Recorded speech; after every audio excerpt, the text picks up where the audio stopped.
Hello, everybody. Welcome back to the CCSN podcast. I'm Chris here with Chase. Chase, how are you doing today? I'm doing all right. How are you? Doing good. I'm doing good. Well, we had of course, the NFL slate of games yesterday. We had the Mets collapse finally end yesterday. We had a lot of sports yesterday. What was your favorite thing? What did you like? What did you not like? Tell me about your Sunday of sports. My favorite thing was Geno Smith. That's all I got. I mean, the dude was just ridiculous.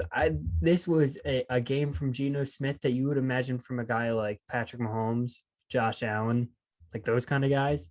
To see it from Geno Smith was so fun, even though they didn't even win the game. They lost the game to the Saints, who are starting Andy Dalton.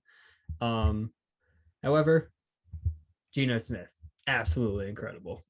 So Yeah, he had a fantastic game. Fantastic game. Even though he helped my fantasy team lose with that Tyler Lockett deep shot, but it still felt good to see. He just looks like a completely new player. He looks like he just changed his whole entire game. And then dude literally has the highest passer rating in the NFL right now. And that's gonna tell you something. I mean, the Seahawks won this trade and it's not even close now. I mean, he wasn't part of the trade, but it was kind of like that meme going into the season after the trade. It was like, oh, LOL, the Seahawks are starting Geno Smith now. Now it's like Seahawks are starting Geno Smith. They look pretty damn good on offense. So, what's your opinion on this? Is this sustainable? Is this just a cool little story, or what's I going on? mean, from what we've seen from Geno Smith so far, it looks sustainable for at least the near future. I mean, he is 32 years old, so there's kind of a cap there, but I don't really know what to compare this to. We've never seen a 32-year-old quarterback come in and perform like this after being a backup for years and years on end. So I don't know what the ceiling is for Geno Smith right now. I'm very excited to see because he's a very fun player. He's a likable player. So and Yeah, this is a fun offense. Like this is an offense with very good weapons, and with the right quarterback, I think they can perform very well. They've got two great tackles. They're young, great tackles as well. Noah Fant's a guy with a lot of potential that I like. DK and Tyler Lockett are one of the most dynamic duos in the league. So there's a lot to like, and Pete Carroll's got a great track record with quarterbacks, so that's definitely playing a part into it. I think that this is a guy, Geno Smith. He's been in the system for a long time. He was what, a second round pick a long time ago. Like he had talent, so there were people that saw it with Geno Smith, and now it's starting to all come together. And a lot of credit to Pete Carroll on that because people were starting to put Pete Carroll into the dumpster after last season. yeah. Pete Carroll is a type of guy who wants his quarterback to buy into his system. He wants everybody to contribute. He doesn't want it to be like a full passing game. Doesn't want it to be a full running game. And Geno Smith bought into it. I mean, that was one big reason Russell Wilson wanted out. He wanted more control of the passing game, and the Seahawks were not giving it to him. And it looks like it's been working in their favor so far, and they got rid of all that money. So shout out to the Seahawks general manager. Shout out to Pete Carroll right now, and shout out to that offensive line. I mean, they have made a lot of improvements in one season so far. So Seattle is looking like they have a good future right now. Oh, absolutely. I mean, Gito, I'm trying to find where Gito Smith ranks on the EPA chart right here. Third, third in the league on EPA. So yeah, Geno Smith, very good quarterback right now. The top three: Pat Mahomes, Josh Allen, Geno Smith. Would you like to take a shot at who's number four though? Uh, Lamar Jackson. Lamar is number six. I'll give you five. Jalen Hurts. But who do you think number four is? It's tough. I feel like those would be all my answers. I'd have to go. I know this is wrong, but I'll say Tom Brady. No, no, no. I'm just shot in the dark. I'm probably completely wrong. Give me Cooper Rush. Cooper. No, it's not Cooper Rush. He is 22. Number four is Tua Tagovailoa. Yeah, so I Fairly, mean, he's played fairly well this season when he's played. We don't know when he's coming back. He's with the team right now, but I don't know. Tua. I mean, it's been. I don't want to make this into a Tua segment, but hey, give him his flowers. Up there with the elites like Geno Smith and Jalen Hurts. exactly, exactly. I mean, the Dolphins offense definitely looked like it struggled without a guy like that out there yesterday. I mean, it wasn't Teddy Bridgewater, it was their Yeah, third they were string down to rookie, Skyler. Skyler. But I mean, I definitely feel like Tua makes a difference in this offense. As I said before, I think Tua can definitely be a above average game manager, but I'm not buying into the Tua franchise QB hype anytime soon yet, at least. But he has been making improvements in his game, so you can't hate on him for that. Ryan Fitzpatrick said it best. Tua is not great at any of the elite physical tools, but anticipation and accuracy is where he's going to make a living. That's where he's got to make a living. And if Mike McDaniels can build an offense around that, which he's proven that he has been able to so far, I think we can see a fairly productive Tua Tagovailoa, at least what we've seen from Jimmy Garoppolo. I mean, as I said in the beginning of the season, if you have Jalen Waddle and Tyreek Hill as your wide receivers, you're bound to make something happen out there. So shout out to Mike McDaniel, as you said. But that game really wasn't all about the Dolphins yesterday. It was all about the Jets. I mean, the Jets thoroughly blew them out. I mean, yeah, it was their third string quarterback, but I've seen a lot of things from Jets fans saying, Zach Wilson's changed the culture, blah, blah, blah, like all this stuff so far. Zach Wilson did not look that good even yesterday. I mean, I am a Zach Wilson guy. I do think he's the man, but he still has to have like that game for me. He still has not had that game. He had that Bucs game last year where he looked good. He didn't look awful like he did every other game of the season, but I need that game from him still. I mean, it's just when you look at his highlights from this year, not his highlights, his tape from this year, it's just he looks good. Does he look like a franchise guy yet? Not at all. So still has a long way to go. Yeah, I definitely agree on that. He's what, year 2 or year 1 and 4 games in right now. So it's not, he's missed a few in there. It's not like we're expecting it right now. He was a bit of a younger prospect. So I'm giving him a little bit of time to grow, but this is about when you want to start seeing it. So if that big game's coming up, they've got the weapons now. They've got the offense now.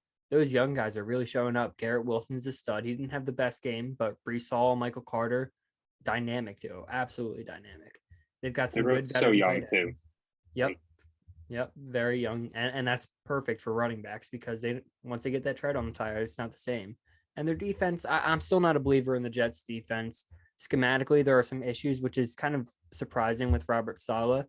But I'm not a huge fan of their interior, although Quentin Williams has been starting to live up to his hype a little bit. So there's stuff there, but the pieces have to come together, and we need to see that game from the Jets where it all comes together. And it was just a little bit annoying to me when Breece Hall was like, yeah, we're talking to each other on the field, and we're like, oh, we're so good. Like, we're so good. Like, come on. It's Skylar Thompson. It's the third string. Like, you got to work towards it. Like, you're not there yet. You're 3-2. It's not like you're like undefeated, you're 4-1. And then you see a guy who is undefeated in Jalen Hurts yesterday who goes, I don't want to hear about that. I don't want to talk about that. And that's what you want. You don't want to hear exactly what you just said. And that just proves where certain people are in this league right now. Another game I wanted to talk about yesterday was the Sunday night game, actually, between the Bengals and the Ravens. And this game was a very close one. One thing that just stood out to me about this Bengals offense is it's just very predictable. And, defensive coordinators have made note of this. They know what they're good at. They know what they're bad at. And they've been exposing it kind of. I mean, I saw this one person on Twitter talking about this, and I agreed with them, actually. They said it seems sometimes that Zach Taylor is trying too much, like especially on that one shovel pass in the on fourth down. And there's one other play I can't think of right now, but when you have a guy like Jamar Chase out there, they tried the Philly special. They tried the Philly special. They lost 15 yards on that. The Philly special is not a play that works anymore because it's the most used trick play in history at this point. Too. Like, everybody uses this team, so people are scheming against this play. Like, this is a play that everybody knows is in people's playbooks. It's not going to work anymore, especially if you don't have the personnel to run it, which they don't. And so, yeah, the Bengals, their offense is very predictable, but it goes a little bit deeper than that. Joe Mixon has a tell, and this was going around on Twitter. I'm obviously not the first person to notice this, and if Twitter's noticed it, coaching staffs have noticed it a long time ago. When Mixon's hands are on his knees, they're running the ball. When he's in a certain position, they are running the ball, and when he's standing straight up, they're passing it. And when Burrow audibles from play from a run to a pass or vice versa, he'll switch positions. That you can, like, if Twitter is recognizing that, as I said, then NFL coaches have taken note of that a long time ago. That is, it reminds me of Ben Roethlisberger a few years ago. Remember that when he would like lift it or he put his leg a little bit behind and it would be a pass or it would be a run if he was even. You can't have that. That Steelers offense was one of the worst in the league that season. So I don't know. It's a really talented offense with a lot of great players, and it worked last year to an extent, but not with Zach Taylor, and they extended him. So where do they really go from? I mean, you just got to fire the guy. You got to take your loss and fire the guy. But are the Bengals the organization that's going to make that move? They've been a shitty organization for as long as I can remember. That they walked into Joe Burrow with the number 1 overall pick. So who knows? Yeah, my biggest thing with the Bengals that we talked about is they keep their coaches around for way longer than they're supposed to, and especially with a guy like Zach Taylor, he is not going to get fired this season. We all know this. They just went to the Super Bowl, and if there's any team who is going to ride getting to the Super Bowl, it is the Cincinnati Bengals. And this offense is just, as we said, it looks very predictable. They relied a lot on the deep ball last year, and defenses are adjusting to that. So I want to see where this team goes from here. I mean, they're 2-3 right now. The Ravens looked good yesterday. They finally finished the game. Game plan looked better. They're actually using the best kicker ever.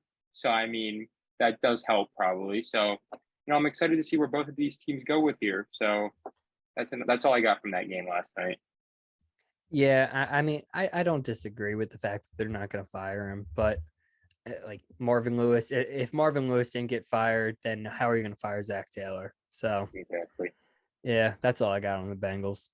Well, we actually have another guy who did get fired, and you called this last episode, Matt Rule. I've been saying this for the longest. Matt Rule should have been fired a long time ago, but it's been this was the week that made so much sense for it to happen. This was just a game they were never even going to be close in, and Matt Rule was going to get absolutely embarrassed and get fired. And I'm pretty sure everybody understands why Matt Rule deserved to be fired. Like, that's not breaking news. He's one of the worst coaches, and the quarterback carousel that they've had in Carolina is probably the most embarrassing in the NFL, and that includes the Browns. So, yeah, it's going to be a fire sale in Carolina, which I'm super excited for. What names do you think are going to be on the move? Well, I wanted to say one thing real quick. Matt Rule definitely was smiling walking out of that meeting today. He still is owed $40 million, and $800,000 a month to just sit on the couch. Good for him. And then, another thing I saw is the amount of colleges that are going to be calling this guy, wanting him to come in, be their new head coach. And the first thing I thought of was just that Breaking Bad meme where he's just laying in the money. And that's just going to be Matt Rule for the next couple of weeks. He'll probably take a nice vacation, and that's really it. Call him Matt Huel. Two names that I like that. Two names that I think are definitely going to be on the move is Robbie Anderson. And I could see Brian Burns trade because, I've been seeing a lot of things they don't want to pay him, and that makes sense. Brian Burns to Philadelphia. It makes sense. We have the picks. They needed an edge rusher. Derek Barnett's down. Brandon Crampton playing more of an interior role. They rotate guys like that. Brian Burns entirely fits that scheme. He's a Philly guy. Yeah. And they were Howie Roseman was so into Brian Burns coming out of the draft, but he just went a little bit too high. So it just depends what the value is on Brian Burns because he's still 24 years old and he's really a franchise piece. But do the Panthers want to pay him? That's what it's going to come down to when it comes to the pick. If they're willing to pay him, he's going to have to go for a first-round pick. If not, we might see Brian Burns go for like a fourth-round pick, a third-round pick. Depends on how much money he's really asking for and if Carolina's new potential coaching staff is going to be willing to pay for it, which we don't even know yet. Yeah, if that info gets leaked, I'm really excited to see what the market's going to be for him if he's actually going to be on the trade deadline. What are your thoughts on DJ Moore? Like, do they trade him after giving him that huge extension? I agree with you because one thing, if you're going to bring in a new quarterback this season, give him someone to throw to at least. I mean, you already paid him, so that's just one big thing. But with Robbie Anderson, makes too much sense. Get rid of him while he's a little hot, while he looks better than he did last year already, and there's multiple teams out there that I think would be willing to give up a late pick for this guy. Yeah, I think the most interesting name that we're going to see get moved is CMC. Yeah, I think it's almost guaranteed. the Bills just make so much sense. I mean, I know I saw that rumor saying, that rumor's going around. The Bills say, we don't have any interest in him, but the Bills need a running game. Josh Allen has all their rushing touchdowns this year. Just makes perfect sense to me. If they can come up with an agreement with the money somehow, make it happen. I don't think his value's CMC that is high not. either. Well, he'll probably go for like a fourth, fifth round pick with how much money he's worth and just the injury history. But he is not a running game in himself. And the Bills' issue is the fact that they're not either willing or capable of scheming up a competent run scheme that doesn't involve Josh Allen getting hit 15 to 20 times a game. They just don't really have the personnel on their coaching staff or on their offensive line. And considering it's been a theme for the past few years while they've had decent offensive lines, I'm going to say it's the coaching staff.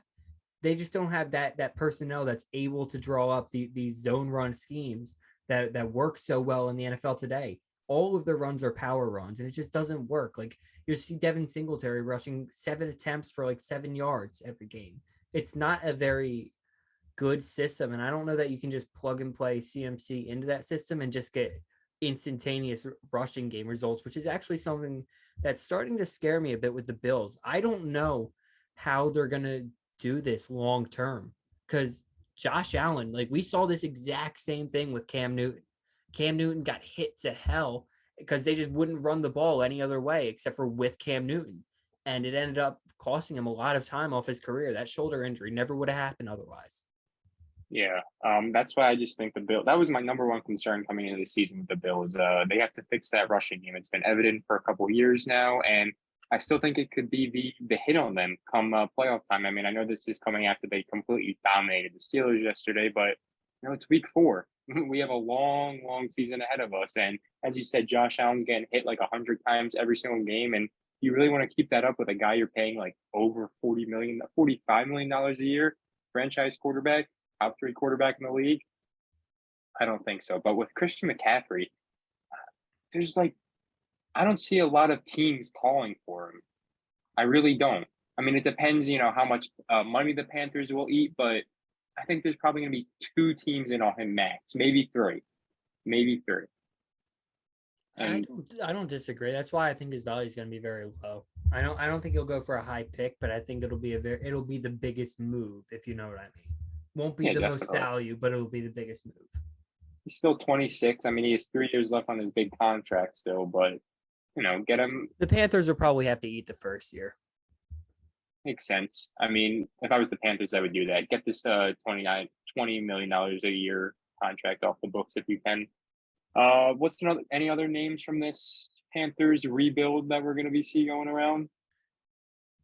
Probably not. I mean, Dante Jackson, but he's not good. And then the other guys are really just like there's not value in those guys. And if there is, you kind of want to keep them because they're younger guys like J.C. Horn, Frankie Louvu, Jeremy Chin, which I got to give my flowers to Frankie Louvu. He's been playing like one of the best linebackers in the league this year, probably a Pro Bowl player. So got to give it out to him. But I want to move on to the Bills-Steelers game because that is a game that we talked about heavily last week and how we thought it would go. And obviously this game went exactly as we expected because it's the Bills-Steelers game with Kenny Pickett starting his first game. It was never going to go well.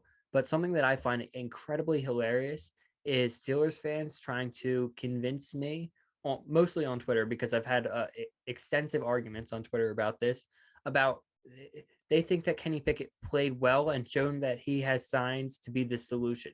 The phrase that I got thrown at me on Twitter is the Steelers have 99 problems. Kenny Pickett ain't one of them. I said, you are not looking for somebody to not be a problem at quarterback. You are looking for the solution at quarterback, especially when you spend a first round pick, the only first round quarterback taken in the class, and you devote your entire franchise to this guy. You just handed him the reins to your franchise. You're looking for him to be the answer. And I saw almost nothing from Kenny Pickett physical wise that tells me that he can be. The people that are telling me that, I saw things are the ones that are like, yeah, he converted a few third downs and stuff like that.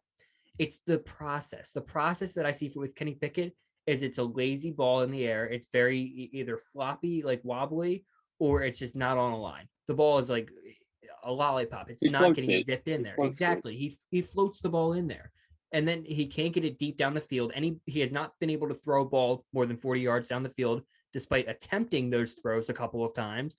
The Claypool one that got picked is the one that comes to mind, where everybody was standing around after he threw the ball, basically. So, like, the process with Kenny Pickett, when you're evaluating him, it doesn't look good. And the Steelers' offense in total doesn't look good. This team might be picking top 5, top 2. I definitely think the Steelers are going to be picking a top 5. Their schedule only gets harder. And Kenny Pickett, as you said, he had one good drive, and it was opening drive, and it looked pretty good. And then it seemed like the Bills defense kind of just figured him out after that. I mean, as you said, the ball he throws is kind of lazy. It's slow. It's not like you have to be on your feet every second wondering where he's going to go. And he doesn't throw a good deep pass. So as you said, I'm not really a Kenny Pickett big believer. And this offense is one of the worst offenses I've just ever seen. And and then we have Cam Hayward, like, in that tweet today about Mike Tomlin. And he was tweeting like an hour later about how he retweeted it, kind of, and that doesn't really make a lot of sense. So I'm You kind ever of retweeted something? 100 times a day I do. But the Steelers I do not know where they're going to go from here. It's going to be pretty interesting. They should, I mean, honestly, I know they won't do it, but if there's a team that should do a fire sale, I think it's the Steelers. They're not going to do a fire sale, but what I think they should do, and I said this last episode as well, and I've been kind of soft launching this take on Twitter between my fights with the Steelers fans. Why not? If you're picking top 5, why not take another quarterback? This is a quarterback heavy class. And this is the most important position. And if Kenny Pickett does not show you anything, which right now he's 0-2 in his career, because I'm counting that Jets game. He came in down 3. I'm not saying that wasn't a game he couldn't win. So I'm going to say 0-2. Schedule gets way harder, as we were saying. So I think he's probably going to finish maybe 1 or 2 wins if they get lucky. Why not draft another quarterback? They play the Bucs, the Dolphins, the Eagles, the Saints, the Bengals, the Colts. So, I mean, what's your record prediction in those 6 games for Kenny Pickett? They win one game. They win that Colts game. I think they win one game, and then Steelers Twitter is hyping up the video of Kenny Pickett getting hype on the sideline after his first career win. And, I'm not really trying to hate on Kenny Pickett as the player, but it's just the buildup that pisses me off with this guy. I mean, what has he really, really shown you other than the mentality, I guess you could say, because that's a big thing Steelers fans have been using, but he hasn't shown me anything to really say, I'm elite and this is why. It's just really, I haven't seen anything. The real issue with Kenny Pickett is people are giving him the hype and the respect of a first-round pick quarterback, but he was not taken in a draft with first-round pick quarterbacks. He was just kind of a third-round talent picked in the first round. And mind you, at the very end of the first round, basically in the mid-20s. And a quarterback, if the first quarterback in a class is being taken in the mid-20s, you have fairly good odds of saying it's a bad quarterback class. I'm not taking any quarterbacks in the class that no quarterbacks are getting taken in the top 2 rounds. It's just not a good call. So you're betting on Kenny Pickett not only being an outlier physically, because he's literally has the smallest hands outside of Michael Vick. Kenny Pickett is not Michael Vick in NFL history. So you're also betting on him being an outlier in the fact that he's an only good quarterback in a class where no quarterbacks are good.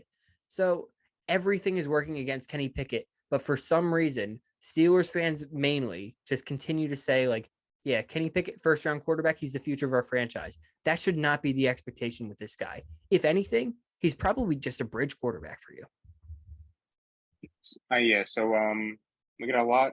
I'm excited to see what happens with Kenny Pickett. I mean, let's see if you're right or all the Steelers fans on Twitter are right. We got a long path ahead of us, and I think we'll cover. I think we should come back. All right. So, what's your prediction over these next 6 games? You say they win one game. I say they win one game. And we'll come back to this after that Colts game. We'll see. We'll check his stats, check what he's looking like, and we'll see if our Kenny Pickett stance holds. So another young quarterback yesterday who kind of lost some points for me was Trevor Lawrence. I feel like this was a game that they really needed to win. It's against the Texans. I mean, this was after he had 15 fumbles last week. So, I feel like it was going to be a bounce back game, and it wasn't. Derek Stingley Jr. actually, on the other hand, played fantastic, though, locked up all game. And T-Law had the worst couple pass attempts I've seen for a while. He lost another fumble or two, I think. So this was just not a good game for the Jaguars after getting hyped up after 2 weeks. I said last week I think they were a little overrated coming into a week against the Eagles, week 4, and kind of showed this week. Yeah, I actually put a little bit, not even a little bit, a lot of this game on Doug Peterson. The rushing attack was not good at all, and that was more schematically. They kept getting behind the sticks, and this is not a good rushing defense in Houston. It's actually one of the worst rushing defenses in the league. It's going against a fairly good rushing offense as well in Jacksonville. They've been, I think, top 10 so far, and they just kept getting behind the sticks. It would be like 2nd and 12, third and 11 every time. So that's not the position you want to put your quarterback in, especially against a team that's better in the secondary than it is up front. So I'm not entirely sure. I think they went into there expecting those rushing plays to just be easy gains. They were going with a lot of power runs, a lot on the right side behind who is there? Is it Jawan Taylor on the right side? I believe so. So they were going a lot behind Taylor, and Robinson couldn't get anything going. So they went away from that, went with ETN, and none of it was working. So I just think that maybe you got to switch it up, go with a little bit of like RPO or just some short passes like right away. But I don't think Trevor Lawrence is like terrible after that game. It's not making me like drop my opinion. Oh, he's not from terrible, him. but he lost some points for me. I'm going to be honest. 2 interceptions at the Texans. I still think he's a franchise quarterback. Like lost some points. Like how far does that take him down in your opinion? Like where does that drop him for you? Like he hasn't been consistent enough for me yet. I mean, well, he's I have also to see like a little 22. bit of consistency. Yeah, but I mean, I don't know. He was a guy who was supposed to come into this league and dominate. Yes, he had last year's struggles, but I need to see some consistent play over a couple of weeks. I mean, there's always something I feel like every week, other than like week 1 and week 2, I guess you could say, but there's always something where it's like, well, if he did this a little better or this a little better. So I need to see a consistent 4 to 5 weeks before I really jump 100% on the T-Law train. I still don't think he's in a very good system, honestly. I as much as I love Doug Peterson as a Philadelphia fan, it's still the Jags. Shad Khan is still the owner. Like this is 4 weeks. Like I know everybody's hyping up the Jags right now, saying they might win the division or whatever, but this is like 5-6 weeks, whatever, before the season started, since we've been saying they just gave Christian Kirk $80 million, drafted Trayvon Walker, number 1, who Trayvon Walker is great. Let's not get that twisted. But this is an organization that's made a lot of questionable decisions, and I don't know that they exactly have the completely right coaching staff around Lawrence just yet. So there are some things externally that can change around him that can help him. But like you said, there are a lot of internal things with Lawrence that he's got to fix. Like that fumbling issue is a real issue. So, and that's something that you see kill careers. Like look at guys like Daniel Jones, Carson Wentz. Those are fumblers. You don't want guys that turn the ball over. Those guys do not stay long. Especially easy turnovers. But I mean, as I said, I'm not giving up on T-Law yet, obviously. I mean, I never really did. I never called him a bust. I never been that type of guy. But I just need to see more consistency before I give him his flowers, I guess you could say. And if he does that, I'll be the first guy to give it to him. But I need to see more of it first. You brought up Daniel Jones, and we got to talk about the Giants. I mean, they're 4-1. I still do not believe in this team.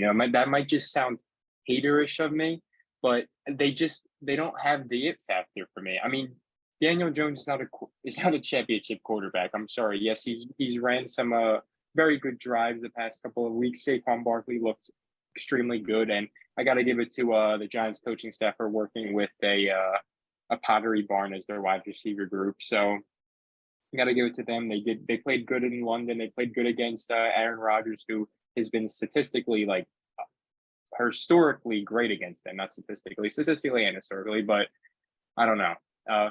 They look good on paper, I guess you could say, but they still don't have that it factor for me. What did you call their wide receiver room? A pottery barn? A pottery barn. Okay. Just a bunch of pottery barn workers. I like that. Shout out Richie James. I mean, I like some Richie. He did a cool little like backflip to get up the other day. That was nice. But yeah, I'm with you on the Giants. This is not a good team, and it starts with their secondary, which is god awful. They've got some okay performances so far, but they've also played outside of last week some pretty bad quarterbacks. But I think the reason that the Packers lost is that they went into there expecting to play a bit of a different brand of football than they normally do. Like this game should have been just feed AJ Dillon up the middle, feed Aaron Jones, and beat this Giants defense, which is allowed. I can't remember the exact stat, but I think it was the fourth most yards after contact in the NFL. This is not a good tackling team going up against a team that like recently and with the way they're built should be a very good rushing team with like to me and to you last week because we both locked them and it screwed us literally right off the bat 9:30. We thought they were going to just go over there and run them over, like go over to London, run that team over, and that maybe it comes so down to just a London game. Like you had to travel to London, it might be a little bit more difficult to play that ground and pound style of football over in London. I don't know.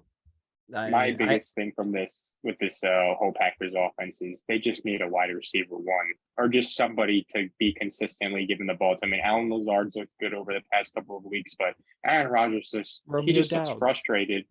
Yeah, I mean, I guess, but he needs a consistent guy he can give the ball to. I mean, the biggest takeaway from yesterday with me with the Packers is Aaron Rodgers needs a new barber. I don't know if you saw his haircut, but it looked like a great clips cut and after you kind of just cry in the car, but maybe that threw him off. You don't know. It's one game. You can't write them off yet. But as I said a couple of weeks ago, the Packers have done nothing to really prove themselves to me. And I'm still not high on the Packers at all. You know, I have them making a wild card game as a wild card team. I still think Minnesota is going to win the division, even though I don't think Minnesota is that good either. But I feel like they're going to find a way to win it. And the Packers just still are not that good to me. The defense does not look as strong as it was supposed to be coming into the season. They're not using Jair Alexander the way that he thinks he should be used, which is also a problem. So there's some things they got to clean up to show me that they're still the Green Bay Packers, even though they've only won one Super Bowl, but they're always in the conversation. And right now, I don't see them in the conversation. Yeah, did you see the stat that Aaron Rodgers threw his first touchdown to a first-round pick?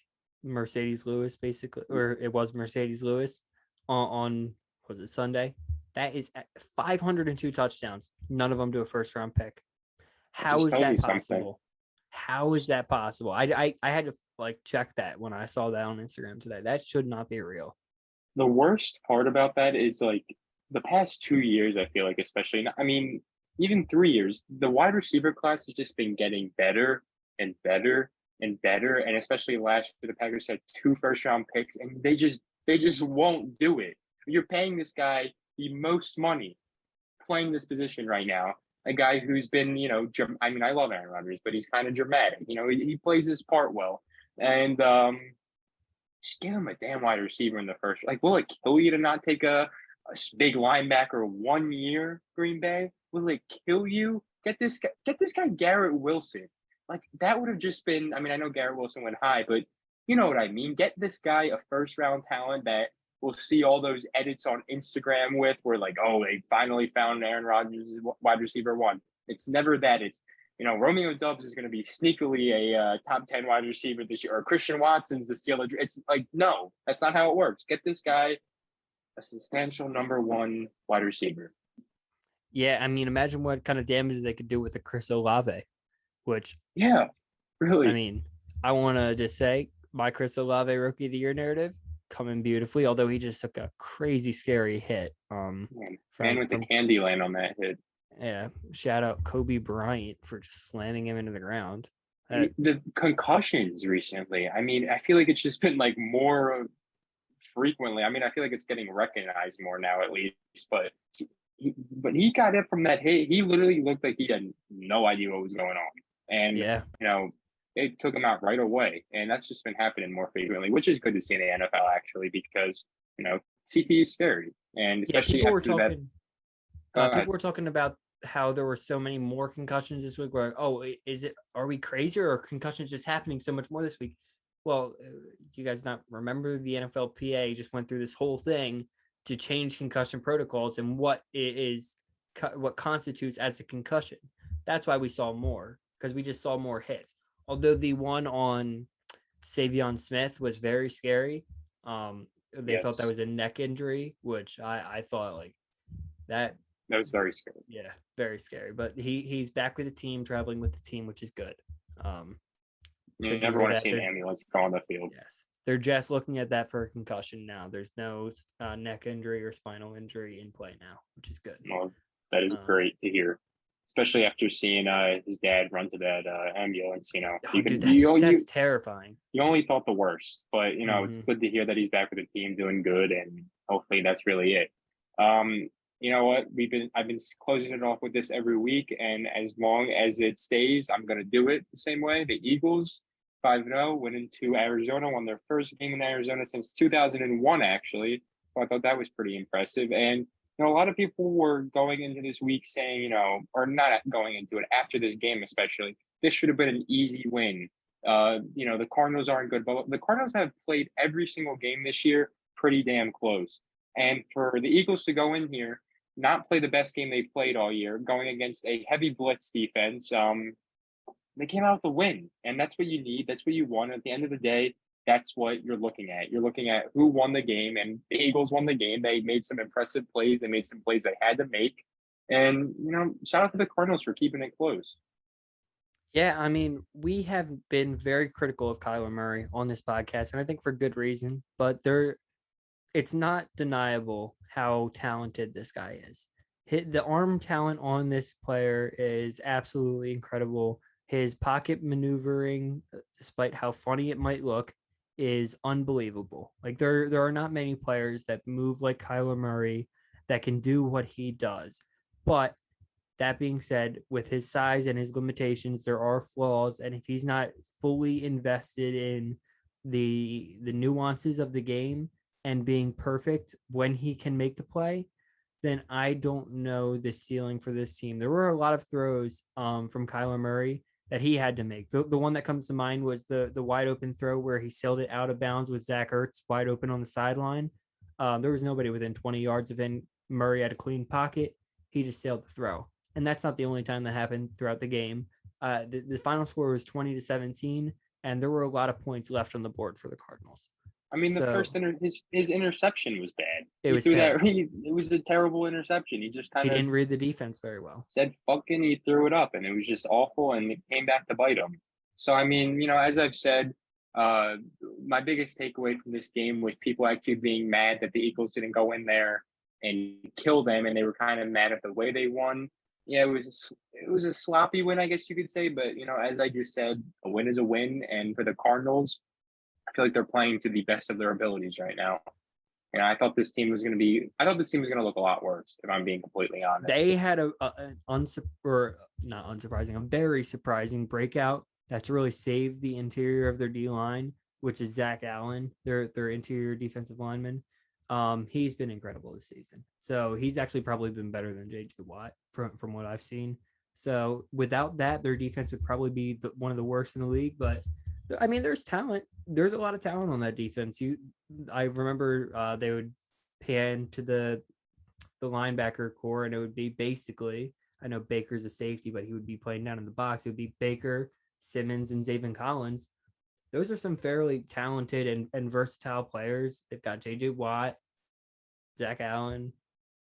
There are a couple. Byron Murphy. There are a couple players on this team. So it's not a complete dumpster fire, but I still don't think they make the playoffs. And it's not where you want to be as a Cardinals fan. No, but I mean, I guess if you're a Cardinals fan, a lot of the expectations were coming in that they were going to start really bad and that it was just going to be the complete worst. And I guess this isn't kind of looking the worst for the playoffs. I mean, this is a team that made the playoffs last season. They made the playoffs last season. They made the playoffs the year before. That should be what they're expecting. They have got their franchise quarterback on a long-term deal. They just brought in a big-time wide receiver that got a big-time wide receiver. This is a team that's way behind schedule right now, but they've got the quarterback if he can figure out it like within himself. I don't know. And I don't want to be too critical, but that it's just kind of the truth with Kyler Murray. That's our biggest word on this podcast. If a lot of ifs. So I mean, they could definitely figure it out. But comes down to Kyler Murray at the end of the day, and that's what they're paying him to do. Figure it out. And And another thing, as you said, he has all the keys, he has all the talent in the world, but he needs to put it together. And I don't really have anything else to say for the NFL. Do you? All right, That's so about it. now it is time to move on to the MLB Playoffs Division Series. We had a lot of good damn pitching. Let's start it off with the Guardians versus the Rays. That game two just reminded me of that SpongeBob meme with Mr. Krabs ringing the bell when he's like, day 30, day 50, blah blah blah, because they went into inning 15, and then the Guardians walked it off. But the biggest thing to me was the pitching in this game, not just from the Guardians, from the Rays too. I mean, you got to give them their credit too. They were one of the big reasons this game was going on 0-0. So the funniest thing though was that they walked it off on Corey Kluber, who was a big guy there in Cleveland for a couple of years. Kind of sad to see, but that's what happens. Shane Bieber and Tristan McKenzie, they are phenomenal. I think they are a top 3 duo in the league. That's the thing with baseball. There's so many good duos. It's really hard to like nail one down there, but I would definitely put them in the top 3, top 4 conversation. Yeah, they're definitely up there. I mean, you could probably throw in any combination of guys on the Dodgers, but there was a combined 401 OPS in this series throughout all the at bats, and that's just incredible pitching. But on the other side of it, that's terrible hitting, and you need your bats to come alive if you're the Guardians coming into this next round, because it is not going to be easy. But I think Bieber and Sticks, yeah, they're fun. And the Guardians, how far do they really? I don't think they're a championship team, if I'm being totally honest. They have Cal pitching game 3, and he pitched damn good this year too. I love their victory. Cal is very good. And yeah. But I think, still don't think they've got the juice in that lineup to make it happen. We talked about it at the deadline. They need to pick up another big bat with guys like they've got the young guys that are coming along, Juan Gonzalez, that bunch. But I don't know that they've got that fourth hitter, the third hitter. And I mean, you've got Ramirez, but there needs to be one more guy in there, or a couple more guys, truthfully, to trust. I don't trust Miles Straw hitting. We talked about that a lot. I absolutely agree with you on that. But when it comes down to this Yankees series, I think the biggest thing right now is the Guardians really have no pressure on them, I feel like. I mean, especially going into game 1, the guy with the most pressure in baseball, in my opinion, right now is Garrett Cole. And he's pitching, in front of his home crowd in Yankee Stadium. And that is the loudest environment in baseball right now. I mean, we all know that the most intense, you pitch bad, you're going to get booed out of New York, blah, blah, blah. And this is I'm not trying to be dramatic, but I think this is a career-defining game for Garrett Cole. They're putting him up against the Guardians, not really a good offense, as we've been saying all season.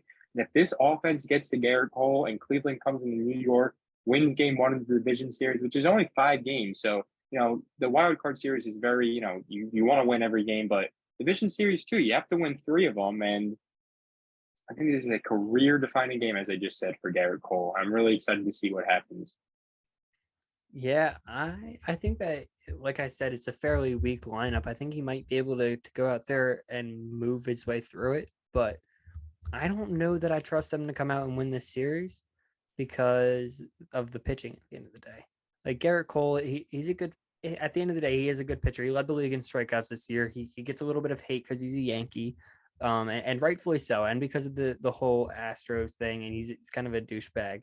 So yeah, his hate is fairly deserved. But at the end of the day, he's a fairly decent pitcher, and I think he's going to be able to work through a mediocre lineup at the end of the day.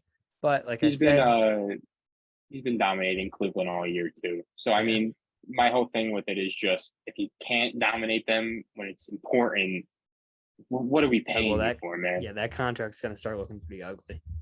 Well, it already does. It already does. Yeah. So I don't know. I'm not a huge Garrett Cole guy, but I think that he'll be able to go out there and produce at least in game 1. Yeah, we'll see. I'm really excited for this game. I'm watching a playoff game in New York is always fun. I mean, unless you're a Mets fan yesterday and you had to watch unless you're an Nathan Fielder. Yeah, you had to just watch Joe Musgrove dominate your offense for 7 straight innings. I mean, this guy, exactly. and he looked after they not struck out the side, put down the side, did his little celebration towards the dugout. Him and Manny Machado were chopping them. Yep, right after. And his post-game interview was even more electric. This New York Mets team, man, as I said, as you said, they just did not have the energy you need to have to win.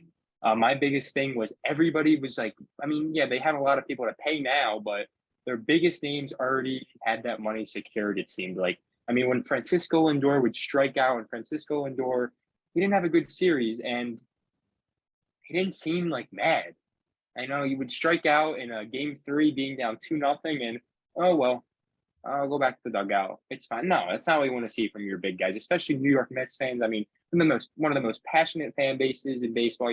Can't take that away from them. And the Mets, where do they go from here? They got to pay Brandon Nimmo. They got to pay Edwin Diaz. They got to fix that entire disgusting bullpen.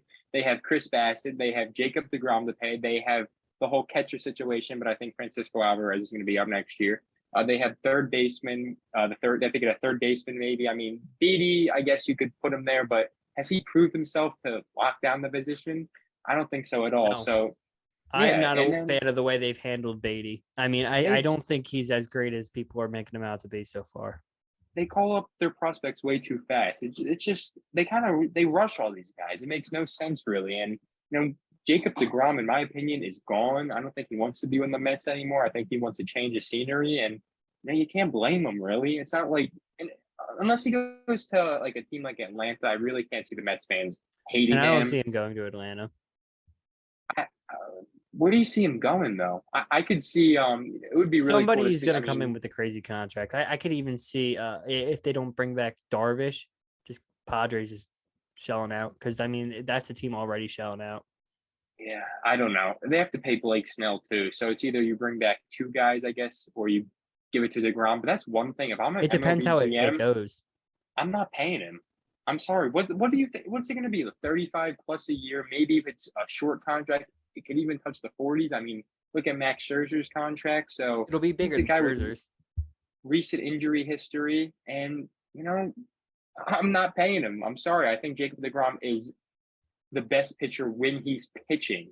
But that's the thing. It's when he's pitching always. And even in these couple of last starts, the wild card spot, he was not dominant. He had a good couple of innings to start off, and the Padres got to him.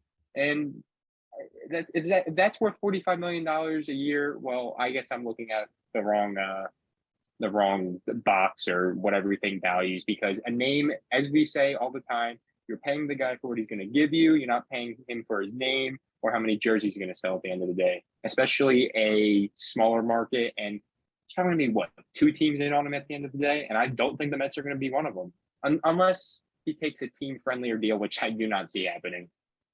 Yeah, but I mean, you lose deGrom and that rotation starts looking a little bit shaky at some point. So they lose deGrom, they lose Chris Bassett, and they lose Tajon Walker. So, but that's the thing.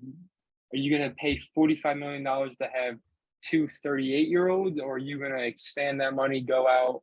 There's a lot of things to look at if you're the Mets. And then you see all those Mets fans on Twitter just reposting the things of Aaron Judge in a Mets uniform, acting like that was their main problem. Yeah, like that's not going to happen, but like that would actually fix their problem. So, all I know is they're going to spend this offseason. They're not going to be shy to spend. So there's going to be some names that they fill in. I don't even know if it's guys that are on their team currently at the starting pitching rotation, I should say. I think they might go out there and snag a name off free agency. And I know they really want Shohei Ohtani, obviously, but I don't see that happening. And then there's the glorious trade market every single offseason, which always is fun. So, I'm excited to always see a team go out there and spend, try to build, even if it's the Mets and, they win 100 plus games and they lose in the wild card round. And that's just the definition of LOL Mets. But another team that I think should get even more laughed at is the Toronto Blue Jays. That was the biggest choke job in one game in MLB history, frankly. I mean, they lost 8-1. They had a 99.9% chance of winning after they went up 8-1 in their home stadium. The crowd was electric, and Seattle just battled their way back into this one. It was a mix of mistakes from Toronto. They took out Kevin Gausman with 2 outs with Carlos Santana at the bat, and that ended up being the worst thing they could do. Carlos Santana ended up hitting that 3-run home run after they walked the guy or pass ball scored, so they got 4 runs that inning. We all know what happened. Adam Frazier, blah blah blah, and the Bo Bichette, George Springer combination. So it was just a disaster. I actually saw this stat on Just Baseball Fans on TikTok today. There's only been 2 other times that a 7-run deficit has been overcome in the playoffs, and it was in 1929 when the Philadelphia Athletics beat the Cubs, and in 2008 when the Red Sox overcame a 7-run deficit at home, and I forget what team they actually said. I think it was the Rays, but there's only been 2 other times, and the Red Sox did it at home with the home crowd. The Mariners did it when it looked like Toronto fans were looked like they were ready to end it. And this is right after Vladdy said, "This is my house," and I know after his whole offseason of him saying, last year was just the preview. This is the real movie, and it's always fun to see those comments come back and bite players. Yeah, they are a bit like the Nets in a way. Not exactly. They don't have the exact same level of talent, but they've got a lot of talent on that Blue Jays team, and it's just really just a stockpile of talent, almost like you're playing the show, not like you're trying to build a competitive team. And in the playoffs, that's what you need. You need a team with that camaraderie and more, kind of going back to like what we were saying with the Mets. You need a team that wants it, a team that's going and playing for something. And the Blue Jays were not really that team. They did not seem to have that extra level of pride to them that they needed to go win these games. So, I think we both called the Mariners winning this playoff series. We weren't very high on the Blue Jays going into the playoffs. So, yeah, it turned out as expected, in my opinion. The biggest thing that I took away from the Blue Jays is just how Jose Barrios having a negative 0.5 WAR. That just killed their whole season. They were supposed to have that triple threat, and they just did not have it. But go ahead.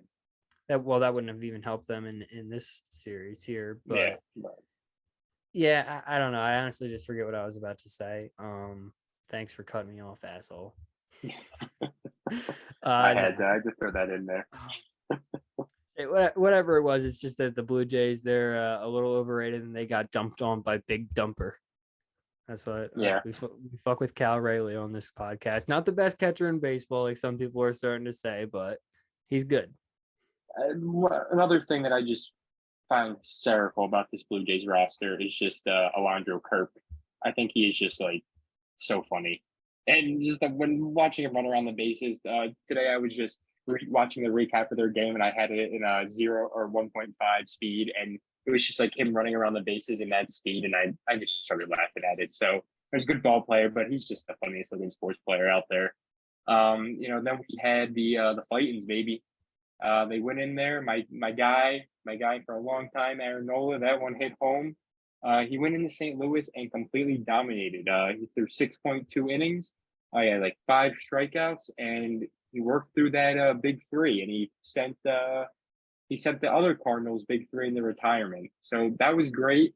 The way that the Phillies are handling their pitching staff going into the Braves series, especially, is they're pitching Ranger Suarez game 1, they're pitching Zach Wheeler game 2, and they're pitching Aaron Nola game 3. So my biggest thing with this series coming up, the division series, I have a little bias going into it, obviously, as a Phillies fan, but just from a baseball fan, the Braves should win this series, obviously. I mean, all around, they have a fantastic, talented roster, but if the Phillies can go in there and win one game in Atlanta, it is a completely different series. But I think if Ranger Suarez wins game 1 against Max Fried, a lot of people are looking at this series a lot differently. But that's a little biased in me, but that's just also a little prediction I got there. It's very hard to predict baseball playoffs because it's literally just one series, and it's not like it's not like the better team wins. It's like whoever's the hotter team, or whoever's just like having a better day that day. Who has that mojo? What pitcher feels better in the morning? Who has a better breakfast? Like, it's those small things in baseball that can really turn the tide of a series, which is what makes it so hard to predict. But this is not like a series, and no series is some team should win or some team is going to win. So I think that it could go either way. But when I'm looking at it on paper, Atlanta does have the more talented roster. They've got the better pitching staff and they've got the better lineup. So we'll see how, right now, but the Phillies, their pitching staff is playing out of their mind right now. So it's going to come down to what we see, in my opinion, from the 3 and 4 pitchers in the rotation. What is Ranger Suarez doing at? Who do they pitch in that 4th spot? Is it Eflin? I think in the 4th spot, I think they're going to go a bullpen game. And they'll start off with either Bailey Falter or Syndergaard. They're going to use those two. And I think Eflin has Do you trust Syndergaard in the playoffs? I don't trust Syndergaard, but I don't see Zach Eflin being removed from the closer spot to start a game because that just really wouldn't make sense at the end of the day. They're trying to – I feel like the big reason they're using Zach Eflin in that closer spot right now is because he won't get burnt out early. You know, he's used to those starter innings. He can throw over 20 an inning without getting completely burnt and hurting his arm. So I feel like they're going to keep him there for the safety spot, even though he hasn't looked, 3 save opportunities. He has 3 saves, but they haven't been the prettiest saves by far. He can't finish a batter, it seems like. He gets the 0-2 count, and it's like, okay, well, now finish him, Zach. And he hasn't been doing that. He hasn't been finding success. So, we'll see, but we'll see what happens come game 4. I mean, that's what the Phillies are doing right here. They're trying to make sure there isn't a game 4 like every other team's doing, but they're pitching Wheeler and Nola game 2 and 3. So that's going to be fun to see. And, as you just said, it comes down to who woke up on the right side of the bed. And that's why baseball playoffs are so damn fun, because I'm telling you, I would have never predicted the Washington Nationals to win the World Series a couple of years ago, and they went out there and they dominated. So same thing with the Braves last year. Yeah. I mean, that was a little bit less, but honestly, I'd say that they lost Ronald Acuna. They were a wild card team. They were hurt. This was, Freddie Freeman's last year. I feel like a lot of people were saying, oh, the Braves were again going to be one of those teams in sports that should have, but they never did. And, this season they look better than they did last year. So it's going to be scary. I mean, this Braves team, they're also another one of those teams so that they took away the motivation from their players a bit. And that's something that I know everybody is like, oh, Braves, they're doing everything exactly right. They're paying everybody the exact right deals. They're locking all these guys up. But the one deal that's getting me is the most recent one, the Spencer Strider one. I don't love that one as much. He's a pitcher that has not shown that he can go long innings and sustain that at a starting position. And you're paying him well over what he should be. I think it's a 6 years, $100 million, basically. And that covers basically his whole entire team. Like what I can't even team control. Team control. Thank you. It covers his whole team control and an extra year as well.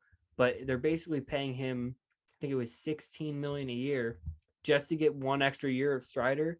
And I don't know that I trust him to stay healthy.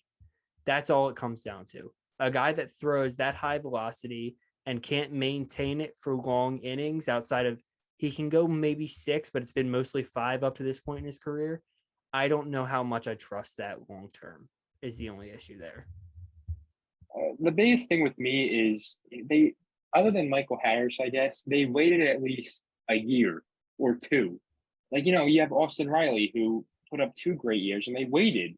And I feel like they wouldn't have been hurting themselves waiting an extra year or 2 with Spencer Strider. They kind of, I feel like the Braves are a team, I mean, I can't hate on anything they're doing because, everything they've done so far has worked. So, this one's a little questionable, but if it works out, it works out. You're paying like $12 million a year for the first couple of years. But as you're saying, you have the team control. Why do it right now? That's why baseball is the way it is. Superstars are getting paid $5 million for the first couple 5-6 years of their career. And with a guy like Strider, who might not even be able to pitch in the NLDS this series, why are you rushing it? Wait another year. You had no pressure on you to do that, and they went out there, they gave it to him, and the Braves are just hoping that it works in their favor. And so far, everything has been, but you never know. Here's the thing. He's getting paid in the 90th percentile of pitchers. which means he needs to perform in the 90th percentile of pitchers throughout that entire contract for this contract to be worth it. That's like a lot of pressure that you don't need to put on a guy who isn't performing in that night. Maybe. I mean, at this Oh, he point in looks his great rookie though season, right now, but he's also still not going those full. Nobody's going full games, obviously, but he's not pitching 7 innings, like I said. He just doesn't do it. He's probably got a fairly low inning count. I don't have the numbers up in front of me right now, but it's not as high as most other starting pitchers in the league. So that's something that you really need to keep an eye on. And he's a young guy. That's not when you want these pitching long innings issues to happen. Like when you're young, you should be able to have a strong arm and be able to go out those late innings and be a workhorse a little bit, at least a little bit more than you are going to be in your later years. So I don't know what Spencer Strider looks like at, what's he now, 22? What he looks like at 28, 29 years old. Like I'm not willing to make that bet right now. But the Braves obviously were, and they have him in house, so they might have a bit of a better eye on him than I do. But from what I've seen, I'm not willing to pay him that 90th percentile contract. Yeah, they have an opt out after year 6, but that's a long way away. Long ways That's away. all your team control. Yeah, that's why, you know what? Like, that's the thing. Like, I get it, I guess, but I really don't, in the ways that they had no pressure to actually do this. Like, there was never any media about, should the Braves pay Strider? No, because I mean, for context, the Phillies haven't even paid Aaron Nola yet, and he turns 30 next year. And it's just been the way it has been in baseball. You know, you do the 1-year deals, and then you hit free agency when you're like 29 years old, and that's just how it's been. You take the arbitration contract, and I guess the Braves are looking at it on a way of, you know, maybe if he is this elite arm, we won't have to give him the $22 million a year contract, and we're kind of saving ourselves that a little bit of money. But at the other point, you can be looking at it as if, you know, I don't think he's a one-hit wonder, or I don't, you know, as we said, he has the injury history a little bit, but they're betting on themselves in ways where they're really hoping for the best outcome, obviously. Yeah, and this isn't the only guy. They're doing this with Michael Harris. They're hoping he develops it and stays as good as he is, which I'm a huge Michael Harris fan. I think that one will probably work. They have Vaughn Grisham as well, and it worked with Acuna. But they've got a couple other guys like that. I think they gave Contreras a contract as well. So there are a few guys that they're starting to give these contracts to. Not every single one of them is going to work out. I can tell you right now, the odds of like the percentages, they tell you it's not all going to work out. Sorry, Braves fans. At least the bare minimum, one of these guys isn't going to work out. One of these contracts is going to be ugly. The Ronald Acuna one is fantastic, though. Like, that is just complete robbery. It is, as long as he stays healthy, because we have not seen a healthy Ronald Acuna in a minute here. He did not play. He has not played healthy so far this year. He has been not the guy we expected him to be. Oh yeah, but one thing with Acuna is he even said that he's not 100%, and But that's the weird problem. thing, though.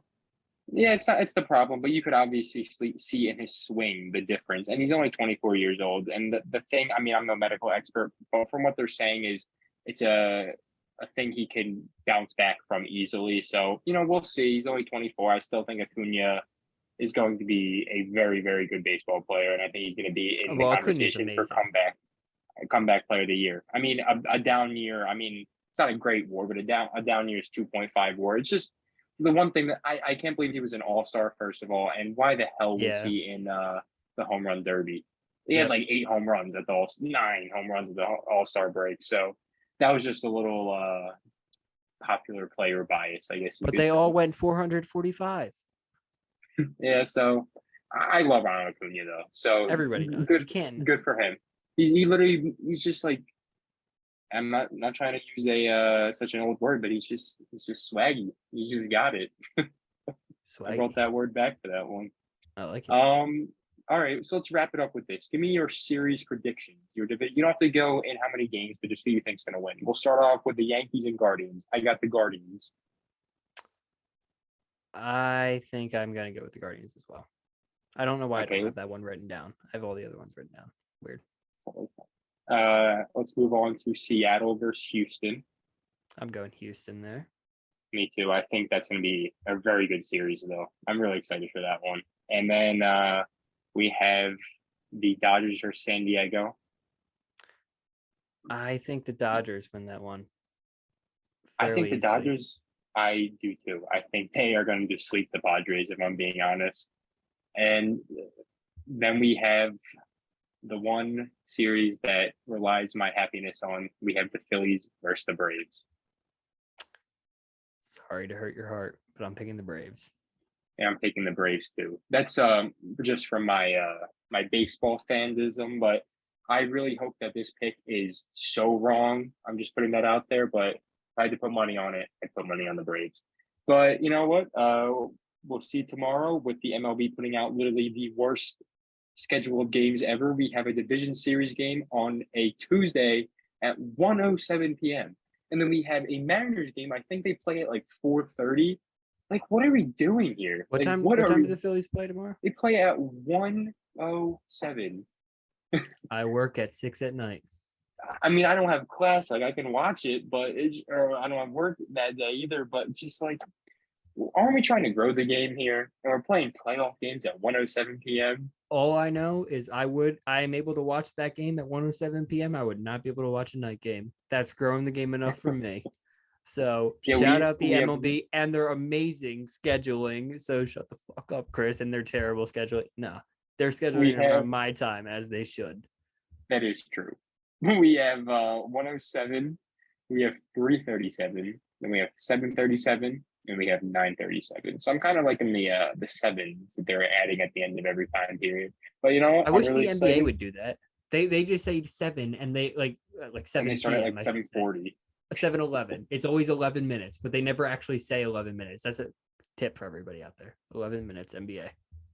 And we're only 9 days away from the NBA now. So we have, Special as I guest coming say, in. oh yeah, he knows who he is. Well, anyway, we have a lot of good games tomorrow. Looking forward to it. See if our predictions make sense, come true, which I think they will. And anyway, Chase, you have anything else to add before I close this off? Not at all. Oh, except check out the Aaron Nola breakdown coming out before first pitch tomorrow. Yeah, Where can they find that at? On Instagram at CCSN Sports, and we are collaborating with Segura Booty. Very good Instagram account, and shout out to them. Anyway, guys, looking forward to tomorrow. I'm Chris here with Chase for CCSN Sports. Make sure to follow us on Instagram and Twitter. Follow our personals on Twitter. And guys, thank you so much. See you next week.